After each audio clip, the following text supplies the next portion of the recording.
Hi everyone, welcome to episode 31 of Morgan Reads TV, which is aired on YouTube and all our other social media platforms. Today we have a truly inspiring guest, Mr. Naeem Arif. Naeem is a dynamic leader, entrepreneur and community advocate with a remarkable journey. He's a former president of the Sutton Coldfield Chamber of Commerce, current board member for the Women in Tech Awards and the massive annual Birmingham Awards. Naeem's charity work includes working with the Acorns Children's Hospice, the Nazira One Foundation, and also Mission Relief. Naeem's professional journey began back at Coopers & Lybrand, which became PwC. This provided him with invaluable experience in the corporate world. His foundation in top-tier consultancy shaped his strategic thinking and leadership skills very early on in his career. He transitioned from the corporate sector, taking on various entrepreneurial ventures and leadership roles, demonstrating his passion for creating opportunities and empowering others. Naeem is a director at United Carpets, a renowned national carpet retailer, and he's held a franchise in the Birmingham area for over 22 years. His entrepreneurial spirit is further exemplified through over 20 years managing Arif Sports, which was a family-run business where he was involved from a very young age. Naeem, throughout his career and more recent years, has run his own consultancy. Through this consultancy, he works solo and also collaborates with a wide network of associates, helping big, multinational and major businesses grow and thrive across different sectors. Naeem is a prolific author with 9 books to his name and another one in the pipeline. Naeem continues to share his knowledge and insights, inspiring others with his thoughts on leadership, resilience and community. This episode is going to be great. Let's not waste any more time. Let's get Naeem into the hot seat and let's get started.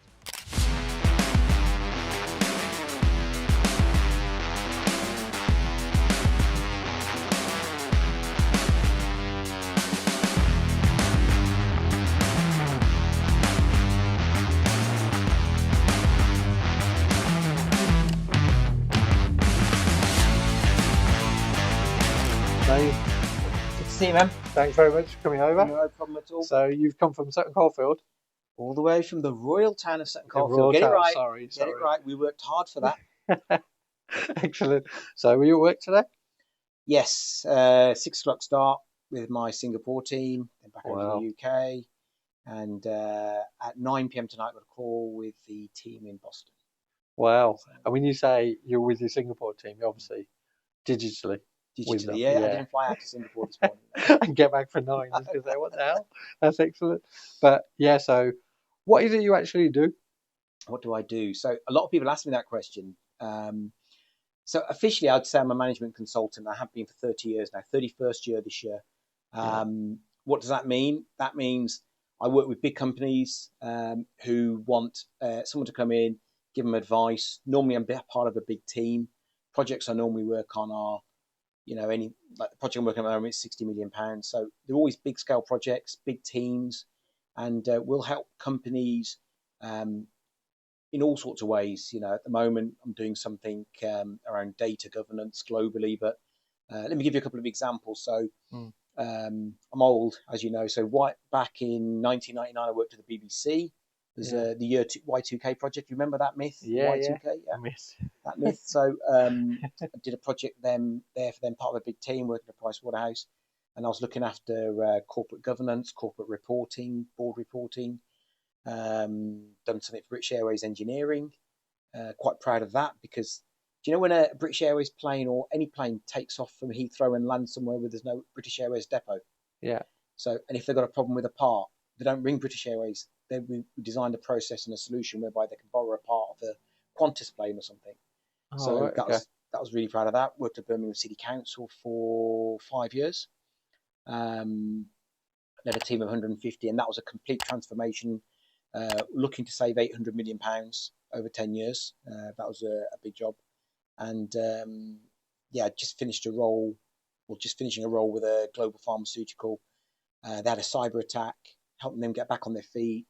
That was like a 6-month assignment. But then after that, I've helped them build a plant in south of France and set up manufacturing there. So as a management consultant, do all sorts of things. Wow. I still do some small business coaching, but it's not what I'm really about. My bread and butter is management consultancy. Awesome. So how was it that you got into that? What was the kind of background? So it was PwC? Yeah, so my parents were always into business, Yeah. and they didn't want me to go into business, and I wanted to become an accountant. Yeah. So graduated, went to work for Coopers and Lybrand at the time because there was no Yeah. PwC. Yeah. So I joined the audit practice, and after about 3 months, they said, we want you to go and work on a little assignment. So they charged me out to the management consultancy team, and that was it. I never went back. Stayed there. Just stayed there. I mean, I was 22, 23 years old, and I was able to talk to people with confidence, understand about business, understand about employing people. Because I was about, I think I was about 11 or 12 when we had the sports shop, and my mum and dad went on holiday. Yeah. They left me alone, aged 12, in the shop. Had a staff of 4. I fired someone for stealing because I caught him stealing. We did all the banking, did everything, and from a young age, being Asian, you got brought up in that business environment. Entrepreneurial environment. And that meant when I went to work for people were quite surprised that I was speaking with confidence and everything else. And that's how I got into it. Never looked back. Awesome. So the corporate world, what are the big projects have you worked with, or big companies? So You mentioned a few. Yeah, so Jaguar Land Rover. Jaguar Land Rover, we did quite a few pieces of work there. So the engine plant in Wolverhampton's how I got involved. Then I worked on the new plant in Brazil. Worked on Jaguar Racing when they set up Jaguar Racing. Jaguar Racing. Wow. Yeah, helped them set up that. So did quite a few projects right up to we were launching something in China in Ningbo district when COVID hit. Yeah. And that sort of all came to a halt then. So I was with Jaguar for about 10 years. Currently working with a global professional service company. They've got 407 legal entities around the world. And I'm helping them harmonise all the data. So have one approach to how you take customers on, have one approach to how you deal with suppliers and things like that. So worked with some really big companies, really great, Etihad, Emirates. I've worked for a lot of people over a lot of time. Any with that kind of, I know they're all kind of stand out because they're all quite high profile. But what were your favourites? Where did you do the best? I definitely enjoyed Jag because around, you'd be on the plant, you'd enjoy stuff and you'd see stuff. I definitely enjoyed British Airways. But I worked with Sony Music, did a stint for them. That was really exciting because on the one day we all got brought down and who's the guy from X Factor? Simon Cowell was coming to visit. Wow. So we all got to see him, meet him, enjoyed the BBC because we were at Shepherd's Bush. Yeah. And a long time ago, we'd see like all the TV stars, EastEnders and all this. So enjoyed those kind of things. Those were really fun because of what they were. But I enjoy projects now which really challenge. So I was at Smith and Nephew for 3 years, and that was great because we were doing stuff and there was pharmaceutical development and research, and you were inside stuff which you could see made a difference to people every day. So I mean, those are the exciting ones. I haven't got a job with Villa or Edgebass or anything else like exciting that I really like, but no, those have been really good projects. Yeah, excellent. So you mentioned because your parents they had Arif Sports when you were a child, so it's quite a famous brand. It's quite famous. Everyone kind of knows it in the community. I think that's how our parents knew each other from back in the business days. So you're brought up in that environment. How come your parents didn't want you to go into business? So my parents didn't want me to go into business. With hindsight, with their understanding was that the only way to get ahead in life was to have a proper job. They didn't want that for me and my sisters. They wanted us to get into business. Where I'm with hindsight now, I'd say it's not the only answer to work in the corporate world, but they didn't want me to work in the business. So I'd work on a Saturday, but they want me to go and work. They want to get an education, want to go and get a proper job. And the reality is there's pros and cons for both, right? You know this, you've been in the same position. When you've got your own business, you're on it 24/7, 7 days a week. It never ends. You're the last to pay yourself. You pay everyone else. And you've got all those things to deal with. I think they didn't want that for me. They wanted me to work for someone else. And whilst that's great, when you're working for someone else, you get paid, you have less responsibility. The reality is it's not yours. When you build something great and fantastic, it's not yours, it's someone else's. I mean, in COVID, I built something for a company which I'm not allowed to talk about because I'm still in an NDA. I built something for a company which is really clever, but because I built it on their time, they've licensed it and it's a product that people use now. And they Wow. paid me for it, which is Yeah. great, but it wasn't mine. And it was the kind of thing which I probably could have retired on, Mm. just the ongoing license money. But when you work for somebody else, it is someone else's business. And I know it's not maybe a person, it's a board, but working for yourself is exciting. And I personally love that. But, they didn't want that for me. They wanted me to go and work for someone else. They didn't want me to have the headache and the stress of that. Yeah, I can understand. So with your with the mix now, so you worked for PwC, that kind of turned into PwC. You worked all these projects. What point did you? Because obviously you started up your own businesses Yeah. after that. So we've done a few businesses as a family, yeah. Mm. Why would, sorry, I introduced your question. What point? What point? What point? Yeah. I think we'll always be entrepreneurial. I think we'll always want to do things. Like at the moment, we're looking at other business options and business ideas, and you see things and you like things, and you're always thinking about that. But yeah, I mean, I don't think I'd ever give up what I do full time to go and work in the family business full time. I think I'd always want to stay consulting. Yeah. Partly because you get to work. I'm going to say now it's going to put me in trouble. You get to work with some of the best and most capable people in the world. Some really intelligent people, really capable people. So you never want to sort of walk away from that. But when you're working in your own business, your own family business, working with your family, there's a different kick to it. You work with your dad for ages. You work with your kids when they're going to get bigger, whatever. But when you're working with your own family business and your own names on the board outside, it feels different, and it hits. You enjoy it a lot more. But it's just harder work, isn't it? It is, definitely. But in your I'm trying to get a picture of your life cycle really. So you work in corporate. Yes. Was that like in your 20s? So I graduated, went straight working into corporate. Always did that. Never really left. Yeah. When I was about 35, we opened a restaurant, a restaurant after we sold Irish Sports. Again, I kept working and mum and dad looked after that, so I got involved in that. And then the carpet business started in 2005. And again, took a little bit of time off to get involved in that, but never really left the corporate world. In COVID, so the last couple of years, I probably spent a lot more time in the business when we've opened up a second branch. Yeah. But the reality is I've always still been consulting. All I would have done is just cut it down to 1 or 2 days a week. And because we're Asian, I can work 7 days a week, right? So, still Saturdays and Sundays, we'll still get involved in the business. 16, 18 hours a day as well. Definitely. And don't get paid for it either. Yeah. It's not about the money. It's not about the money. Apparently. But yeah, so you've had a real good mix then. So knowing what you know and seeing what your kind of parents have been through and everything, why would you bother with business when you've got all this other stuff going on? Why would I bother with business? I mean, my mum and dad are both quite old now, and you could ask them the same question. I think they get a buzz out of it.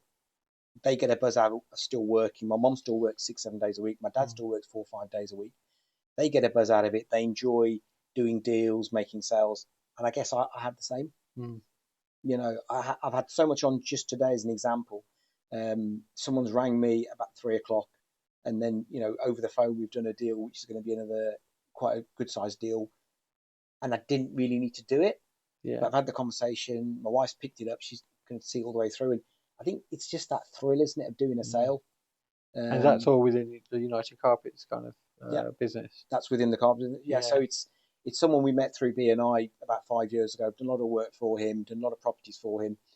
He just messaged me today. Well, he's called me today. I was in a call. I was in a Zoom. I got an email to ring him back, and he's had a chat with him. And we got another flat we're doing, another house. So I think it's just the thrill of that. Yeah. I think I'd always want to be in something in business. And sometimes you see things. You walk around, you see things, and your mind automatically goes, "Oh, that's interesting. What's the angle there? Could I make money out of that?" And you always think about that when you're business. You know this. You do the same, don't you? That's it. Exactly that. But with the corporate, so you never really stopped. So your family are kind of running the carpet firm day to day, and you're kind of coming in and out. I'll go in on a Saturday, do some paperwork for a couple of hours, but that'll be it. Mom and dad do the heavy lifting, the heavy bulk. We've got 26 members of staff. Wow. So they do all the work. My wife goes in She used to go full time. Obviously, she had a car accident. She doesn't go full time anymore. Mm. But yeah, family runs the business. I'll only ever go in if there's something that needs to be done. But Monday to Friday, they're there all the time. Wow, that's really good. So looking forward, for your own kids and for the youth out there, what would you advise them? Where's the grass greener? I think, If there's such a thing. yeah, I think the grass is never green. I think most people always see the other side and think, I wish I could do the other thing. And they always think, they look at people and they see you're doing well and they assume it's easy. They don't see the hard work. I mean, you had so many members of staff you were dealing with, you were managing them. From the outside, the staff think it's easy, but it's not. It's hard work. Yeah. I'd say if someone was asking me, and I do a lot of careers advice for kids, I'd always say, first of all, you've got to want to be in business. You've got to understand the resilience and the commitment and the heartache that's involved. And if you can do that, do it. If you can't deal with that, if you want your weekends, then don't go into business. But the other thing I'd say is, life's a long time. I mean, I'm 50. We've had 3 or 4 businesses, and I've probably worked on about 40 different clients, 40 big different projects and clients. Yeah. So life's a long time. You could do something.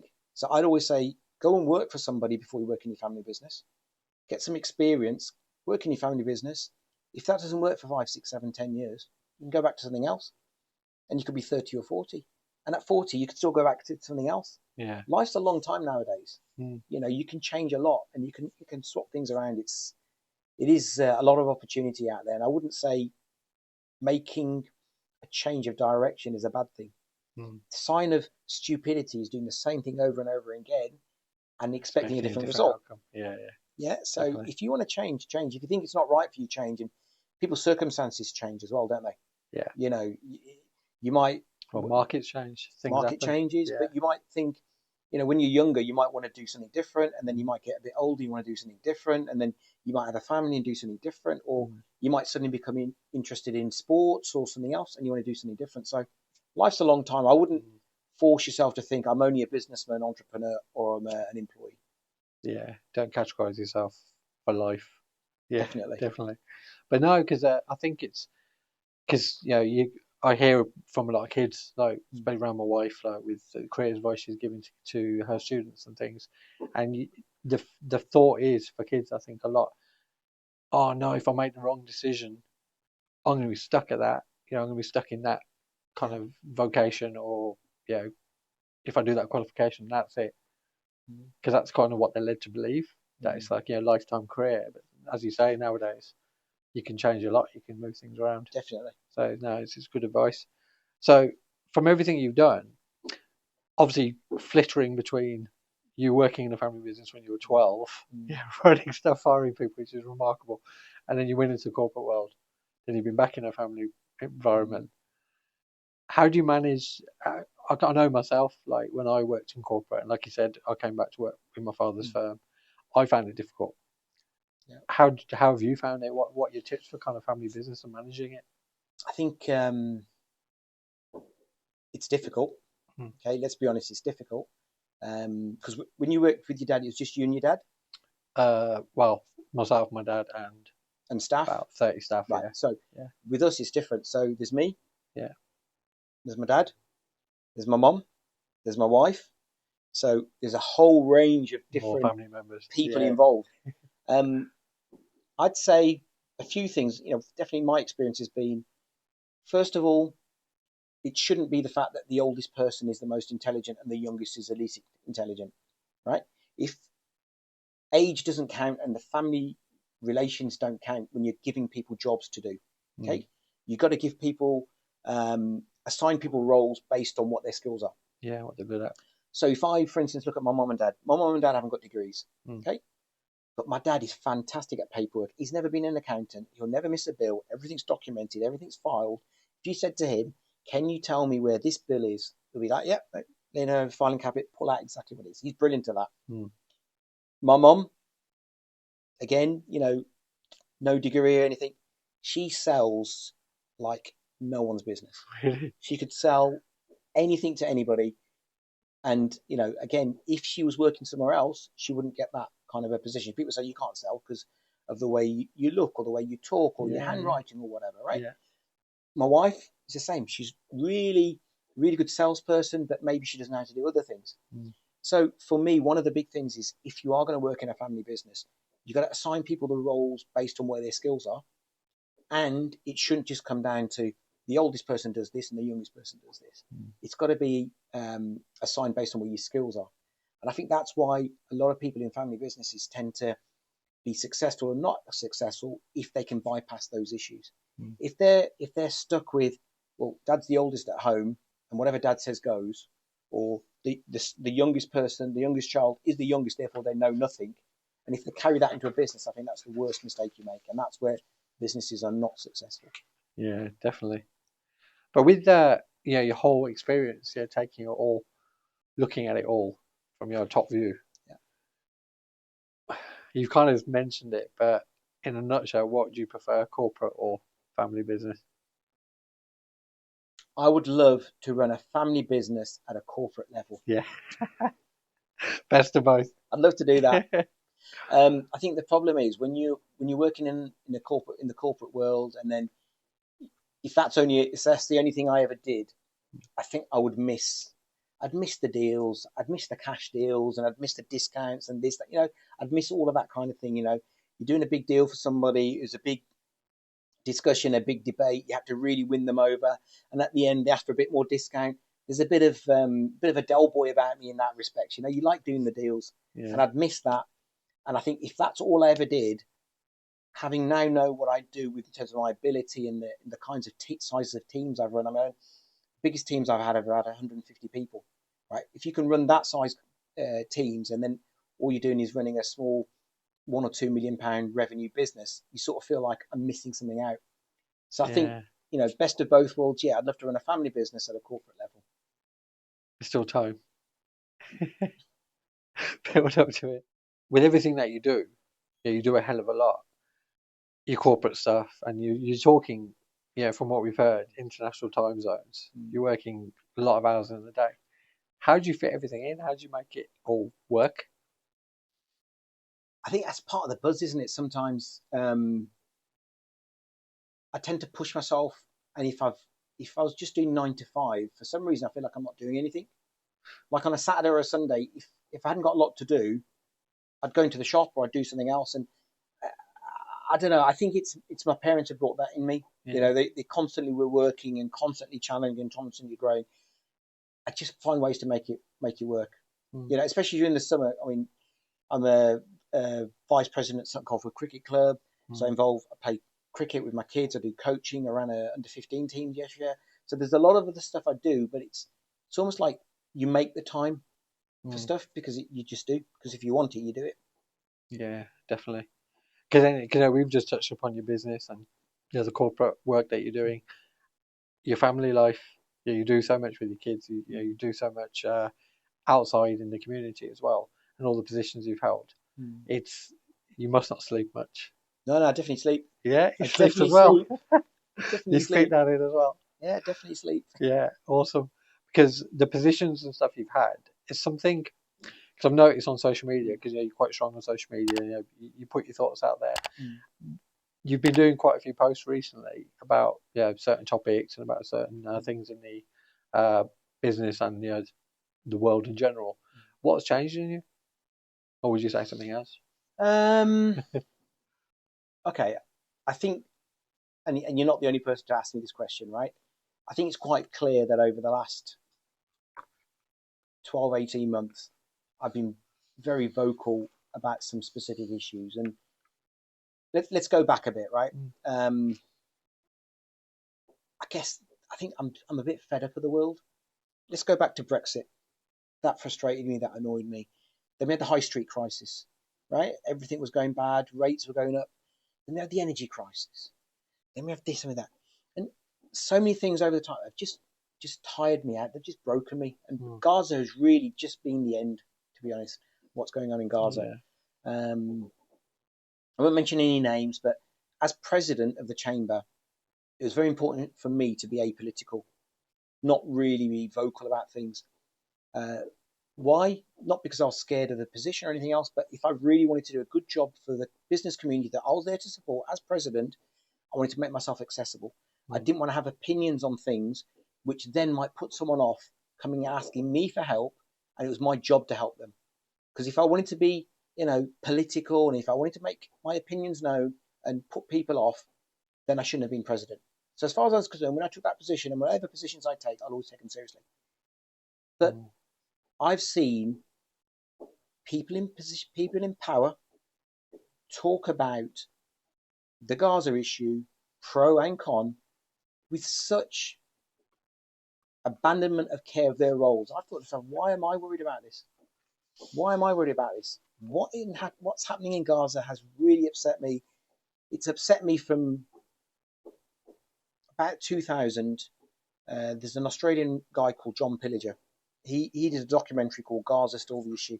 I didn't know where Gaza was. I had no clue. I had nothing about it. I watched his documentary and understood a little bit about the background and what was happening. And that's where my awareness came up. But what's happened in the last couple of years, the fact that everybody has the ability to say those words, Israel has the right to defend itself. It's absolutely just tipped me over the edge. Genuinely, yes, tipped me over the edge. People have no concern for life. It's not the fact that I'm a Muslim. They have no concern for life. When the Black Lives Matter, the guy, I've forgotten his name now. The guy got killed by the police. I've forgotten his name now, right? Yeah. When that happened, I was Lawrence, so upset. I was so upset. I was so vocal about that. I was, trying to explain to my kids, this is right, this is wrong. You don't, you can't react like this. And now we see what's happening in places like Gaza, in the Ukraine, all around the world, Myanmar, and people don't raise their voices. I don't want you to raise your voice. I just want you to at least speak the truth. And I'm so frustrated and annoyed and disappointed with people who constantly say Israel has the right to defend itself. Absolutely has the right to defend itself, but it's not defending itself. Everyone knows what's happening.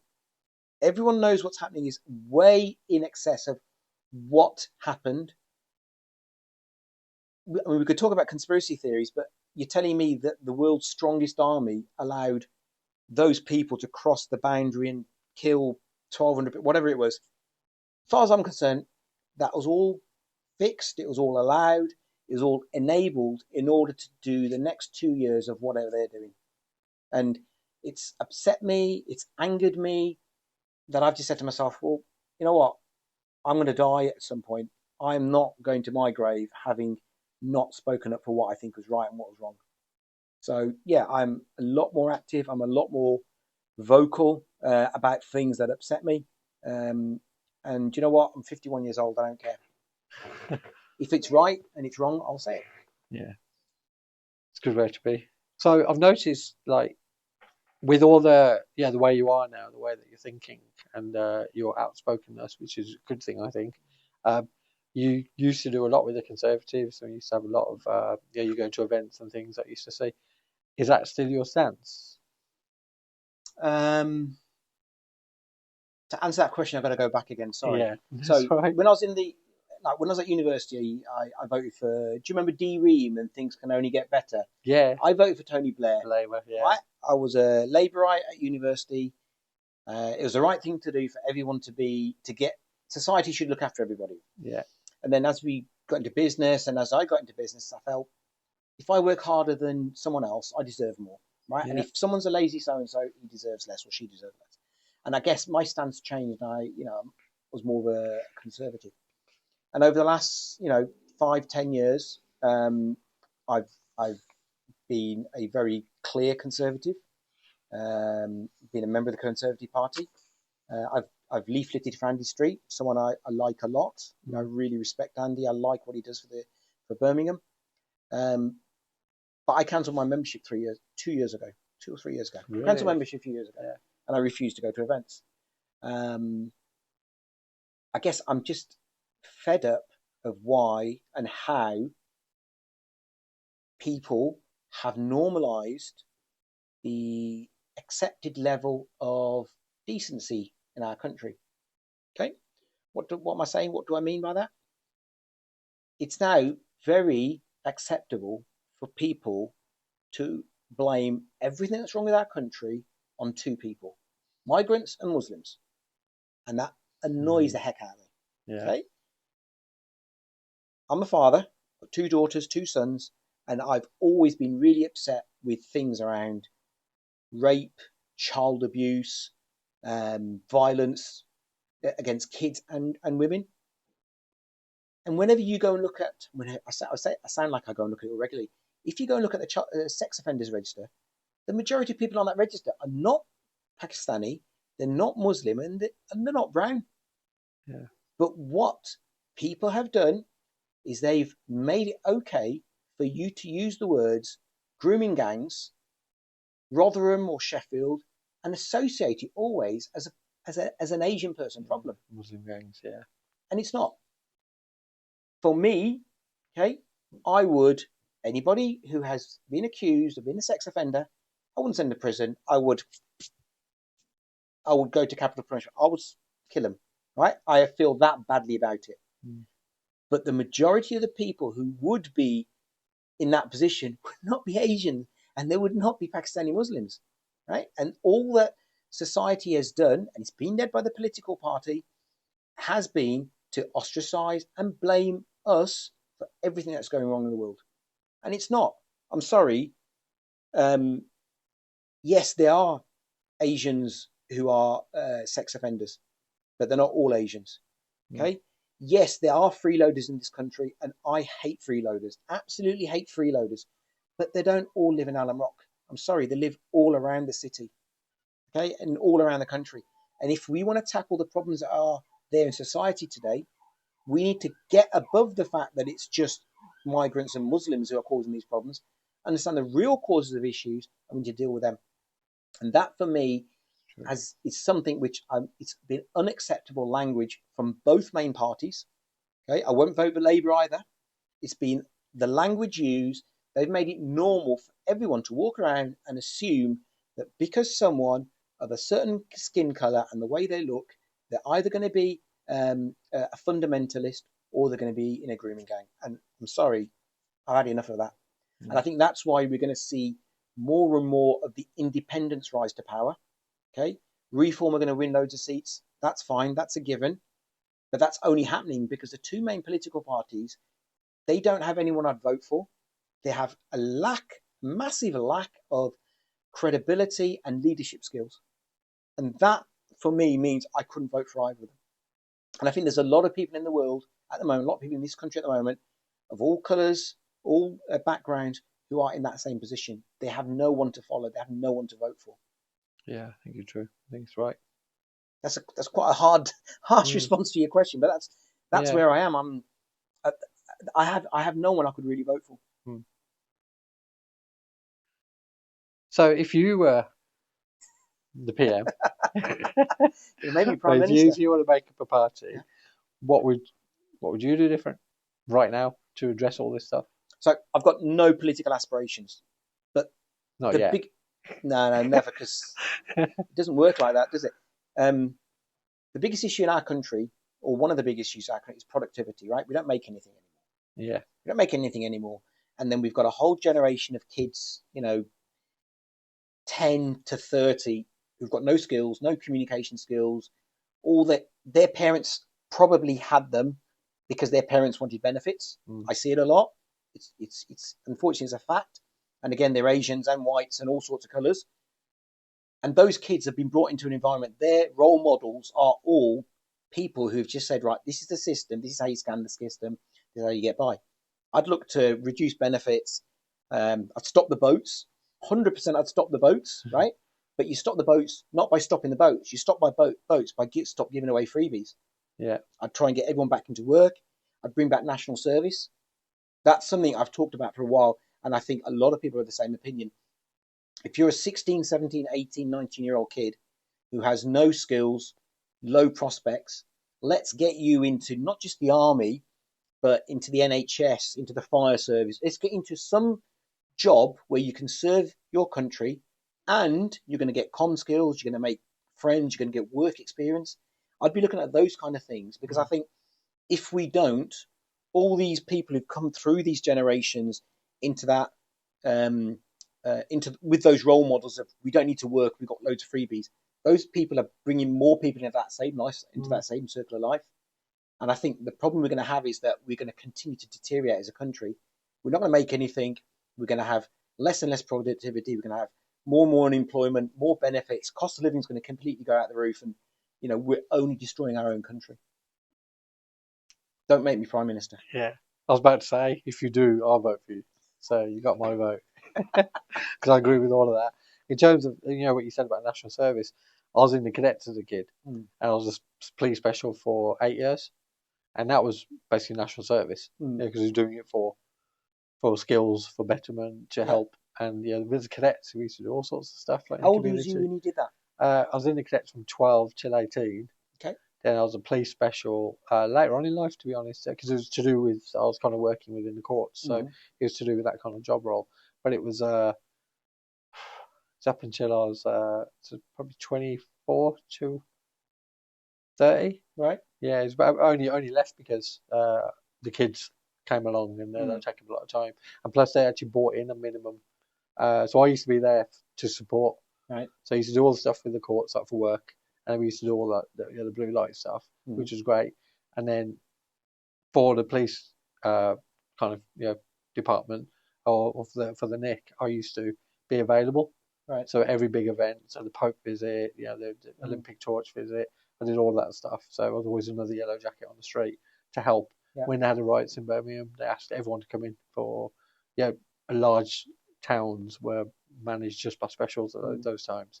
So we're all on a lot of hours. So we did a lot, when you were needed. Then they brought in minimum contracts. Right. So you had to do a minimum number of hours a month. I couldn't commit to it. I was with the kids. But in that experience, though, when you were growing up, it gave you a bit of structure. It made you work in a team. You speak to people. Exactly. Did it increase your love of society? Did you understand what the police go through? Did he give you those kind of insights? Yeah, absolutely, massively. Because the army cadets was, we used to do a lot of public facing stuff. So Remembrance Sunday parades, we used to do a lot of dinner parties and stuff. We used to do a lot of stuff for the state, and that was great. But then we also learned all the skills. So shooting, orienteering, abseiling. We abseiled off a helicopter. When would you do that? So as a kid, we did a lot of really good stuff. And I was a sniper for the shooting team, and we used to go on the annual camps. It made me physically stronger. I was a bit of a wimp as a kid. So when you put the big burden on your back and you got your weapon and you got all your stuff, it's kind of like, oh my god. And second camp, you're in the flow, and you just get into it. It makes you physically stronger. Skills. You can cook 100%. You can cook some baked beans in a tin. No, but he gave you all those other skills. Loads of skills, absolutely loads. But mainly, socially wise, you're dealing with a lot of kids, especially on camps. You got platoons and you've got like units from all over the country coming together, and you met all sorts of walks of life. So all different nationalities, all different people, all different religions, and you all kind of get shoved together. Yeah. And zero tolerance for anything apart from cooperation. Yeah. So it was great. And I met a lot of lifelong friends from there. So from that, and that's why I think as I grew up, I was looking for something else. So what else can I do? Because I kind of missed that. Yeah. And really, I don't know, because one of, Ansa, one of the directors here, he's actually Army Cadet officer. Right. He's been an Army Cadet officer for quite some time. He's a major, and he's been doing it for years. And so he's encouraging me to have a look at the option. Yeah, and especially I want to get my kids into it because they've kind of hit that age now. And we're just looking at different units and the logistics of it around school. But it's great.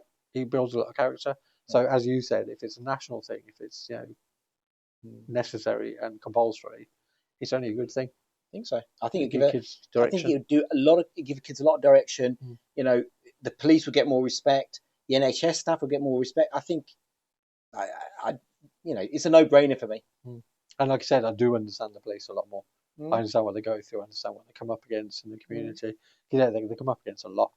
There's a lot of stuff going on. And, I didn't realise, because I worked in Solihull primarily, what crimes there are in Solihull and what goes on behind the scenes. Because they suppress it, manage it quite well, so it doesn't kind of spill out into the open public. But they deal with a lot. They're busy a lot, so I have a lot of respect for them. I think I'd be a big fan of that. Yeah, it increased productivity as well, and it would also, give those kids who took part in it, give them some purpose and give them some skills. Yeah, definitely. And it does obviously lead to a lot of kids going into the army, going to the police, like, full time. A lot of the specials that I was around are actually in training to become regulars. Right. And then I bumped into them in later life and they're regulars. And, we did all the crime prevention events. Yes. That was largely because of the community that I'd built with the police at the time. So it's kind of making that relevant for the kind of business I was in at that time. So that was good. It was a good experience and I recommend it to others.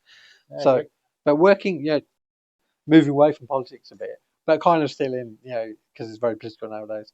So you're a Villa fan, Yes. die-hard Villa fan. Die-hard Villa fan. You go to a lot of matches and stuff like we see on social media and stuff. That's great.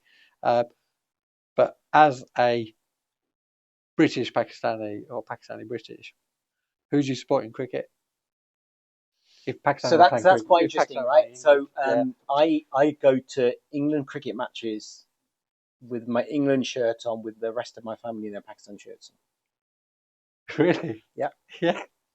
Awesome. It's interesting. I think often get asked why, and it's like you never want to see Pakistan lose, right? You want to see Pakistan do well, but when you're passionate about something and you're into it, and then you can't not support the people you're passionate about. So it's really weird, but if England and Pakistan are playing, I go in my England shirt, and I get a lot of abuse. I get a lot of abuse for that. Part of the game. Yeah, that's it. But the football thing is important, right? So Aston Villa, big Aston Villa fans. When we was growing up, we wouldn't go to the football as much because we were worried about getting beaten up, right? Really? Yeah, you'd worry about. I'm really old, right? Remember, right? So I'm really old. But now we go with my boys. My boys have a really good time. We go to the match. On the way in, we get some classic chippies, and we go in and we meet people, we talk, and we bond really well. Yeah. And I think that's a really important thing. I think, sport is such a good thing. And I see, we went to Wembley last year when Villa lost. Sort of looking around, there's people from all over Birmingham there with their kids, little kids, and English, Asian, all sorts. And I think sport's a really massive thing for people to get into society, get into their communities, and also to have a really good time, create really good memories. So, big sports fan. But I've noticed, I've seen your pictures and stuff, like you go regularly with your sons, and you can tell it's a bit of a bonding thing. It's something that you guys do, tradition, more so than anything. Because did you used to go, so you didn't go as much when you were younger, but did you used to go with your dad as well? Was he into football? Yeah, so my dad and I used to go, but not as much because dad had the shop. Yeah. And then there's a time when I was a season ticket holder on my own. Then my oldest lad got old enough, so I got him a season ticket as well. And we've always gone to the Villa, but more recently, last few years, again since COVID, we'll go to every single match we can. Yeah, awesome. No, it's really good. Yeah. I do see you out and about, and no, it's really good. And I do think I should do more of that with my sons as well. But the thing is, they support Man U and Liverpool, so it's a bit of a trek. Yeah, so they don't understand football, do they? Not really. They're going for the glory, I think, or the former glory anyway. Yeah. But or they're just like red. I don't know. I'll have to ask him. I'll just drill down a little bit more into it. And always get nice Villa shirts. Yeah, that's it. Exactly. It's nice and local. Yeah. But my youngest, his best mate, his father's very senior at Birmingham City Football Club. So Blues is fine as well. Yeah, Blues local, isn't it? Well, so but he's become a default Blues fan because of it, because he hangs around with him, like, stuck to his hip. So they do everything together. So it's kind of like, he's going to be a Blues fan. It's just a bad thing. I was kind of a Blues fan when I was a kid. Yeah, I wasn't really into football because my dad wasn't really into it. He was just stuck in the books and stuck with doing the Moss stuff. So I didn't go to a football match until I was first year uni, and my mate took me to, like, he was a Blues season ticket holder there, and took me to a match up in Everton, and we lost 2-0. Something different about live sport, isn't it? Yeah, it's brilliant. I really enjoyed it. I was like, live sport with a crowd. It's something different about it. Yeah, it's awesome. Because now, obviously try and go cricket matches and stuff and watch Pakistan lose normally, and they disappoint everyone massively, like normal. So I think that's part of the game, isn't it? That's why you wear an English shirt, isn't it? Because you go with the probabilities. So you're going to, more than likely, you're going to win. Nowadays. Nowadays. No, that's really good. So you've done, obviously, a hell of a lot in your career, and I think you've still got a lot to give, and one day you might become PM as well, by the sounds of it. Yeah. So, but you've also found time to write books. Yes. So how many books have you written? 9. So we've done 9 books. just done a project for our 10th book, but my editor that I work with is not well at the moment. Sending my best, but he's not well at the moment. So written some early on. I wrote some technical books around SAP, which is one of the tools I work with. Yeah. So really big, thick, heavy. I've got obviously really You've big, got thick, some, heavy books. Great to see 'em. Which which I was really proud of. That's in English, Wow. right? I've That's in been English. published in. This is Russian. Russian. This is Russian Wow. and Mandarin. I've been published in 3 languages, and then I wrote a whole other bunch of books. This one's yours actually, because you asked me for one of these. Oh yeah. So this one, customer first, right? Yeah. If you want a copy of this, I'll give you a copy of this for free, right? I've got loads. Okay. But this this Awesome. is all about how I learned from my parents about retail and business and looking after customers. This is a really Brilliant. good book, and Awesome. Thank you very much. take that by all means. But Awesome, I love books, love writing. That's what you want to get. And they always say everyone's got a book in them, right? I've heard that phrase a lot, and I didn't know what it meant. You got like 10 until I wrote 1, then we wrote 2, then we wrote loads. Just kept coming, and you just kept coming out. Then, No, awesome. But it's great, isn't it? Because it's all the information that you've learned through your career. It's a great way of putting it out there. Yeah, that's the whole point, isn't it? You're documenting what you know. It is, and I think you do books for different reasons. I don't think you write a book to make money. You do it for the achievement and for credibility. Yeah. And when I originally started writing the books, it was for the credibility. It was the best business card I could have. Little old Naeem from Birmingham went from being just someone who worked for PwC to speaking on the main stage at the MGM Grand. 2,500 people were in the audience, all CEOs, major corporations. Wow. So I was on the bill with, I can't remember his exact title, someone from IBM and Microsoft. They were speaking as well, and I was speaking about something. The books allowed me to do that, and that's why we wrote the first couple of books, and then the rest just came. The rest just came, unfortunately. Just flowed as it was. I'm, to be honest, I'm in amazement because you have a very active social life as well. So we see you all the time, but you've also wrote 10 books on your 10th book, as well as doing all the other stuff. So you must not sleep. There is plenty of time in the day. To get stuff done. So you should write. Do you write? What are different to what areas have you written about? Is it all SAP? So at the moment, so we wrote 3 SAP books. The books we write at the moment, that's customer first. The series we write at the moment is all around customer experience. So the book we're doing at the moment is customer experience 6. So what we do is we go out to 10, 12, 15 companies or professionals around the world, and we definitely go around the world. Don't just stick to the UK. And talk about the different things or different experiences or their current best thinking is the way we term it. And that series, Customer Experience 6, all the 5 books so far have had at least 3 number 1s. So they've had at least 3 number 1 rankings with Amazon. We've had one book was ranked number 1 bestseller in 5 different countries and in 6 different categories. We've had so many number 1s with it. Yeah. Purely because, first of all, the book wasn't about me and my ego. It was about getting those people who had really good insight but had no platform. So we gave them a platform and they shared like massively insightful and very useful information to the world. And secondly, we did it not to make money. So we made the books really cheap. So literally you could buy the book for £2, £3. We made them very accessible. And it was purely to give those people the same platform I got when I wrote my books. It's just that I paid a lot of money to write my books when I wrote them first. Those books have been really successful. Brilliant. So we'll get your titles off you. We'll put them in the notes below, so people can have a look at those. But that's brilliant. See, that's something I didn't really know about you before. I knew you'd written stuff. I knew you'd written maybe 1 or 2 books, but 9/10. 9 on the 10th at the moment. Awesome. That's really good. So learn something new every day. Yeah, I think I'll say something there, right? You're saying to me, how do I do all this stuff? Yeah. I think it's about focus. Yeah. But if you want to do something, I understand, you can either sit and talk about it and think about it, or you can go and do it. Yeah. And if you want to go and do it, you'll do it. Do you get time for Netflix and just chilling out? Netflix. Yeah. Bloody hell. At the moment, I'm watching, rewatching Big Bang Theory, and Star Rewatching. Trek: The New Generation. Yeah. I'm rewatching that. I can't watch Star Trek now. Well, because I was in Singapore for 2 weeks. When I was there, the TV was rubbish, and it just came up.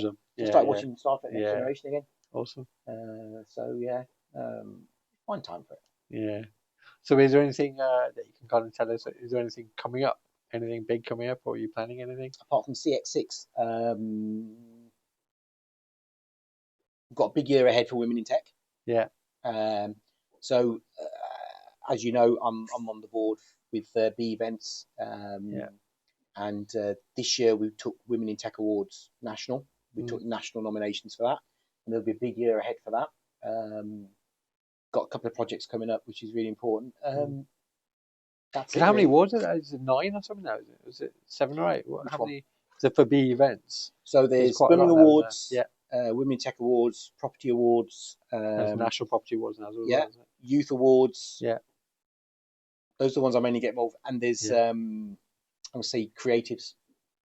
So they've got a whole range of them. And they're very busy events, aren't they? They're very hard to manage because obviously both know Ifraz really well and Anita, and fantastic job that they do, like you do. Well, I'm on the board, right? So I'm an advisor. They do all the work. I just come in and give them my opinion. But again, I got involved with them 6-7 years ago. Why did I get involved?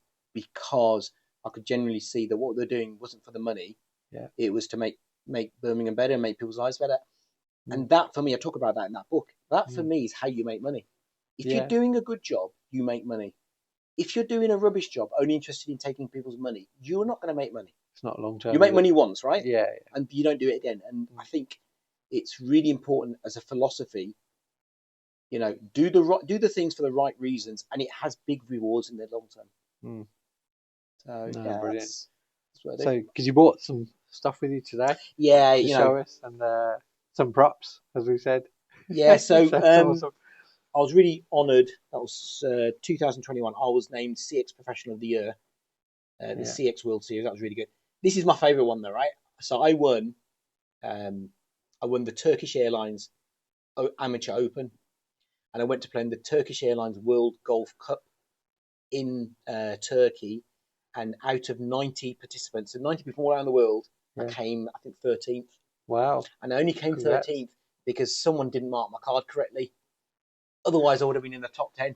Really? And I would have got a cash prize. But, Did you ever? Can't say. Yeah. Politically incorrect. And then you got awarded this one on Saturday or Friday? This was a surprise, actually. I got given a thank you for all the work I've done and the help. And again, I got involved with B Events because I wanted to help people. So what I would do is I'd go out and I'd go and find somebody who I thought, this person does really good stuff. Do you know you could get nominated for an award? And they'd be like, really? I'd be like, and I'd help them. And then we talked to them a bit about how they can get involved and get them nominated and get them some PR for their business, all free of charge. Yeah. They gave me that for that. It was really nice. No, brilliant. I had a little bit of a cry. Did you? No, it was really nice because you weren't expecting where you said. I wasn't expecting it. Yeah, that was a big night on Friday, wasn't it? You had Kelly Osbourne. Yeah. At the event as well. Did you know about that? Was that a surprise? Yeah. I knew someone was coming, but because I'd been so busy at work, I hadn't been paying attention. But they kept that one very quiet because the reason for that is that obviously with the level of security and everything, and the amount of arrangement I had to do for someone of that profile. Yeah, it was a lot. So it was very definitely no one knew about that. Yeah, that was awesome. I didn't go this Friday, but I saw the pictures. Yeah, so I saw it. I was like, wow, okay, stepped it up a level. Definitely. No, it's good, and it's it's well timed. With what's happened. Yeah, with Ed James won something on Friday night. I know we're talking a lot about that Friday night, but he said something when he won Premier of the Year, right? Yeah, and he said Birmingham, it is the greatest city in the world, and I'll be honest with you, I know we're a bit biased because we're Brummies. Yeah. But Birmingham has so much to offer, right? It has so much to offer. Big city, airport, opportunities, culture, has so much to offer without being like a London, which is, you can't live in London. Right? I've worked in London a lot. I've never lived in London because you couldn't live there. Birmingham is so great. It's just a shame that people would look to disrupt the harmony of all the Brummies and all the hard work people do. Yeah. They won't win though. No. They won't Because win. ultimately, it always Ultimately. fizzles out, doesn't it? always Ultimately. does. Yeah, and everything gets back to normal. Well, what normal is. So, Arrow Sports, that was obviously your family business before, and that was your own, and that was your own brand and everything. So, when you did your current business and businesses that you've done with your family and your parents now, that United Carpets, isn't it? Yes. Is it a franchise? It's a franchise, yeah. How have you found the franchise, or what are your comments on it now that you've been in one? So, how did we get into the franchise? It's a really simple answer. My dad was in his 50s. He wanted to retire. He retired, and then he said, "I want to do something. I feel unfulfilled." And I said, "Well, let's not start a new brand." And when we go to the franchise exhibition, we came across United Carpets. Signed up. It felt like you could pick up a brand that's running already. You're not starting from scratch, Yeah. So that's why we got into the franchise. And then now that because how many years has that been now? It's been a little So while. we're into 22nd year. Yeah. We've had 2 branches at one stage, but back to 1 branch. Mm. It's good, in certain respects. It gets you up and running very quickly. Yeah. You get to leverage the experience. But nowadays, it feels like everyone's got a franchise. Someone sent me a franchise the other day for like a naan business. None. A naan business. I was like, I'm not really interested. The problem with the positive of franchises, it gets you up and running quickly and it gets you going and you couldn't have a national brand. We were lucky. I'd be able to say we advertise on ITV. I actually love saying that. The negative of it is obviously you're bound by the franchise. You're limited by the franchise. Now, that's a good thing and a bad thing. They'll control you in terms of stopping you making mistakes, but they're also controlling you in what you can do. For me, 20 years in, it's almost like we're a glorified store manager for them. Really? We've paid out, in 20 years, we've paid out over £1 million to them in franchise fees. And at the time, we didn't necessarily know the carpet and flooring business. Fine. But realistically, if you told me then I want to spend this much money and be limited and be told what to do and be controlled in what I can and can't do, I probably would have made a different decision. I probably would have taken the hit and invested myself in a business and grown it from the bottom up.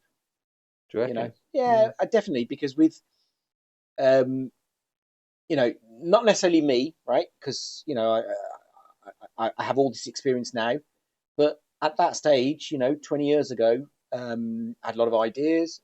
My parents had a lot of experience, and so for that reason, we probably could have done it on our own and done it our way. So we could have gone from Irish Sports to Arif Carpets, and we could have been here now. So yeah, I'd say it depends what you want to do. But if just bear in mind, once you sign up a contract, once you're in a franchise, you're restricted on what you can do. You work for them. You've got limitations in freedom of trade after. You can't just suddenly say, I'll learn the franchise for 3 years and then leave. There'll always be a restriction. So they are positives, but there are also downsides to it as well. And I'd seriously say to people to consider, especially nowadays, right? There's so many people getting Pepe's franchises and all the other franchises, right? They're popping up all over the place. So yeah, I'd definitely say there's a positive and a negative to it. I think. Do you think it sounds a lot about your business experience and what your kind of aspirations are as well? Because some people are quite happy with having 3 or 4 franchises, and that's them done. They don't want to innovate. They don't want to do anything. They just want to run the business and make the money. So it depends, doesn't it, on your business experience? Absolutely. But and I'll tell you a bit about my book later, Customer First. One of my big philosophies is you treat customers in a certain way, they'll always buy from you. Okay. And they'll always come back to you. And for me, when you're in the franchise, and if you want to have 3, 4, 5, 10 stores, you're really reliant on your people. And often it's not so easy to get the people. We were at a multi-site business in Birmingham on Sunday night, was it? Saturday, Sunday night. And we had an awful experience. We know the business owner fairly well. He's won a Birmingham award. A member head of staff didn't give us that experience because, he had a member of staff there. He got multiple businesses. He's running multiple businesses. That's the kind of issue I have with people trying to run too many sites. I think you dilute the quality. You dilute your level of service. And if you want to get into that kind of business where you just want 5 stores and you just want to keep loads of volume and get loads of money, fine, go for it. But for me, that doesn't resonate with me. I'd prefer to do 1 or 2 sites, and I'd prefer to do it at my level. Yeah, I've had the experience today because obviously I was also part of a franchise on my last business, in the motor trade business, and we ended up jumping out of that within a year because I found the same thing. I found it very restrictive. I found that is actually our experience and skills were kind of greater than the franchisors. Yeah. So we broke away from it and we managed to get out of it quite quickly. So I did feel the pain of that. It cost a lot of money to get out of it, but we had to. But I feel that getting out of it, we actually saved ourselves. We actually managed to run that for like 12, 13 years, and otherwise we'd just been paying them. But I don't think we would have survived under their like franchisor like position. So you do have to be very careful, and I've learned from that experience as well. So I'm very cautious about franchises. Well, definitely with your experience, I mean, the way you got your brand to go so far was all through you personally, wasn't it? Yeah. And sometimes when you're in a franchise, they won't let you do that kind of stuff. I was highly restricted. That's what I felt. Like strangled all the time. And it's like, but we can do this, but we can do that, but no, you can't do that. You're not allowed to follow the manual. Yeah. We don't do that. So why not? Like, the customers are there. Well, this is one of the issues I had with which is one of the reasons why I've stepped away a little bit. In the world of social media, in the world of personalization, in the world of being nice to people, right? You can build up a really good brand and grow your business quite quickly. Yeah. But for me to use the franchise's name and logo was restrictive. I wasn't allowed to do stuff. And that didn't work for me. And I think a lot of people say the same thing. But I think it's, like I said, a food retailer that are just doing the marketing, and then you've got a kind of a copy-paste system. Like a volume business. Yeah. Then, what innovation do you need? People are going to come in and buy the food. Full stop. And then obviously down to your operations as well, how well you run it, how clean it is, and all the rest of it, how it looks from the outside. But they're generally copy and paste, aren't they? So I think they work better in certain industries and then less so in others. Definitely. Agree with that. So you've written obviously 9-10 books now. What books would you recommend, or what gave you inspiration? Okay, so I don't like reading, to be honest. I'm a podcast person, I'm a listen person. I don't like reading, but there's a few books which I will say have been very influential on me being who I am today, right? Yeah. So I love Seth Godin. Okay, I loved his podcast. I bought his book, Purple Cow. It's brilliant. Daniel Priestley. I met Daniel Priestley about 10 years ago. Awesome. Really good guy, really inspirational, good common sense type of guy. And I did his KPI course, really enjoyed it. And I do a lot of our writing I do with his father, Andrew Priestley. Ask Gary Vee is a good book. Yeah. Okay. Gary Vee is he's like, in my head, a proper entrepreneur. He came through, his parents had a business, he took the business on, and then he took it to another level. That's people like us like doing that kind of stuff. Yeah. And one more I'll recommend to you is there's a guy called Andy Bounds. He wrote a book called Top Dog, which I read. It's a very thin book, but it's all about how to talk to people, how to influence people, how to be valuable for people. But I'll come back to Daniel Priestley because when I knew I was coming and I obviously bought my books, I picked you up a copy of his Key Personal Influence because Dan's really good like this, so he's given me a few of these. Awesome. But this is really good. Read this book. Yeah. Dan's a really good guy. Give me quite a bit of homework to do now. Definitely. Yeah, awesome. No, that's brilliant. Thank you so much. Because I've seen Daniel Priestley on, I've seen some of his stuff online, but his podcast with Steve Bartlett was it's really good. Absolutely awesome. And like I said, he's no nonsense, quite straightforward. No, I really like it. And when you work with his father, writing your books, that's absolutely awesome. So no, he's a good guy. No, brilliant. But can I ask you one last thing? Because I know that obviously being a big Villa fan, and with all the situation with Gaza and everything else, this stuff that's happened in the last week, with the I don't even know Tel Aviv Tel Aviv team supporters. That in itself, I'll tell you what I think, and then I'd love your opinion and see what you think. But from what I've seen, they're quite violent. They like a bit of a fight. They throw a lot of stuff on the pitch. They cause a bit of a nuisance. To have them come to Birmingham will be drain on resources with the police. potential threat to the Villa fans and the rest of the public, criminal damage, police getting, overstretched and injured, basically take them off their duties. So the call that's been made, what are your thoughts on how political and politically charged this has got? This fixture was announced, I think, second or third week of September. That's when the draw was done. As soon as the draw came out, I'm in a lot of Villa fan groups. We've been going for years, so a lot of my friends are Villa fan. It's the only fixture which all of us said, "Oh, we're going to that. We're going with our kids." And I'm talking about Asian people, white people, all sorts. Yeah. Are we going to that? You've got big community groups, haven't you? I might stay home. I might not go to that. Why? Not because they're Jewish. It's because they're violent. Yeah. We had the same thing last year, 2 years ago, with Legia Warsaw. Right? They would throw flares. They were aggressive and violent. They weren't allowed in the pitch. They weren't allowed in the ground. The police stopped them.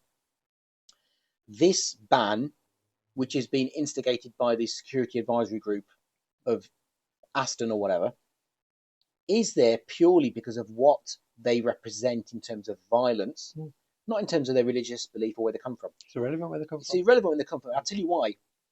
We have games against Tottenham Hotspur every year, right? And Tottenham are an openly Jewish community. Massively Jewish community. It's part of their chanting. We're Yids and we know we are, right? That's what they chant. Yeah. They never had any problem coming to Villa. We've got Jewish supporters in the ground every week, have no problem coming to the Villa. We have a Jewish Aston Villa fan group who never have a problem coming to Villa matches. So this is nothing to do with that. This is purely down to these group of fans who went to Amsterdam last year, went to other places, and right on cue, they had a fight in their own city this week and the match got stopped. It's down to them coming to Birmingham. It's the threat they pose to our fans, our local businesses, train station, everything else.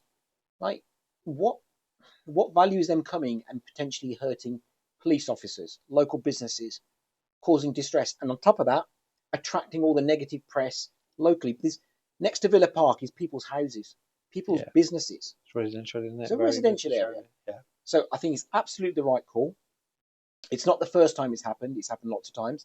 And the statements that some of our politicians, local and far, there's a lady the other day from Surrey commenting on this, and someone wrote underneath, "Why don't you host them in Surrey then?" Yeah. So these people are talking about stuff they don't understand. Keep politics out of football. It's nothing to do with you. Rangers and Celtic don't visit each other's grounds because of the violence and the hooligan threat. So it's actually got nothing to do with anyone. And it just absolutely annoys me at the moment where all these politicians and would-be social media influencers are talking about, it's because it's anti-Semitic. It's not anti-Semitic. If it was anti-Semitic, we'd have issues with any person of any other race coming to Birmingham. We don't. We absolutely don't. Don't care. Don't care. Football's football. Well, we want to beat you, whatever religion you are, wherever you come from, we don't care. Yeah, it's about the Villa. It's about the Villa, absolutely. So, that's my opinion on it. Again, if you'd asked me that 2 years ago, I probably would have given you a diplomatic response, but no, that's what it is. Yeah. And politicians need to start running the country properly. And forget about the football. And forget about stuff that doesn't concern them. Yeah, the football have got their own authorities, they've got their own police, advisory, they've got everything, they've got it covered. Correct. If they're that worried about the West Midlands Police, and it's not the police's decision, it's his security advisory group's decision, why don't they find a way to have less second houses and all the other expenses nonsense and put some more funding in the police so they can have some more bobbies on the beat? Yeah, exactly. That's exactly what we need. We need them to worry about their work and not talk about the... Sorry, I went off there. No. I knew that. I should have, it's been on my mind as well because I knew when you come into that, you're a Villa fan. I was going to ask you. I should have come in my Villa shirt. You should have, yeah. Is it on underneath? Yeah. Got my Villa undershorts on, right? With your shirt. But no, excellent. So thank you very much. That's been really good, really insightful. I hope you enjoyed it. Yeah, I think we talked about a lot of stuff I wasn't going to, but that's absolutely fine. Touched a lot of topics, so and I've tried to reflect how much stuff you get involved in and your kind of story so far. And we hopefully look forward to seeing you for another episode soon. Yeah, definitely. And like, if people are listening, like, that saying, that's not what my country does for me, do for you. Do stuff for your community. Yeah. Hey. So I made this statement and I heard it somewhere. I think it's a Japanese proverb. Last thing, promise, then I'll stop. Right?